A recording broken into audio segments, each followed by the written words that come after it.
asko gustatzen zitzaien Oiane eta Heleneri eskulanak egitea. Eta oso trebeak ziren. Guraizeekin, krish-krash, buztinarekin eskuak zikin-zikin, eta makarroiekin pultserak egin. Kotoia ere gustoko zuten. Kaxa handi batean koloretako kotoi bolatxo pila bat zituzten. Zer eskulan egingo dugu gaur, Helene? Kotoiarekin! Izugarri gustatzen zitzaion Heleneri kotoiarekin eskulanak egitea. Oianek kaxa hartu eta irekitzean argi izpi bat atera zen kotoi bolatxoetatik. Zer izan da hori? Etzen argi gehiagorik atera, eta bi aizpak eskulanarekin hasi ziren. Elurrodei bat egingo dugu, bai Helene?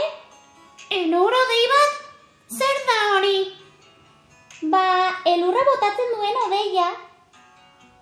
Etxean zuten kotoi guztia erabiliz, egin zuten odeia handi bat, eta afal ondoren lotara joan ziren. Gauean, Oiane esnatu zen, hotza egiten zuelako bere gelan. Helene, esnatu, hotza handia egiten du. Bai, hotza!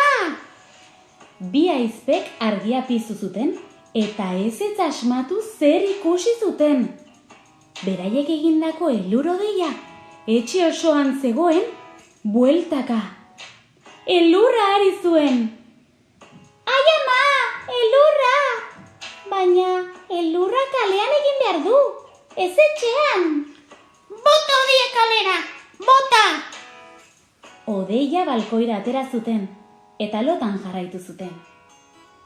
Hurrengo egunean, legorreta osoa zegoen zuri-zuri, eta herritar guztiak atera ziren elurrarekin jolastera. Nola da posible martxo bukaeran elurra egitea?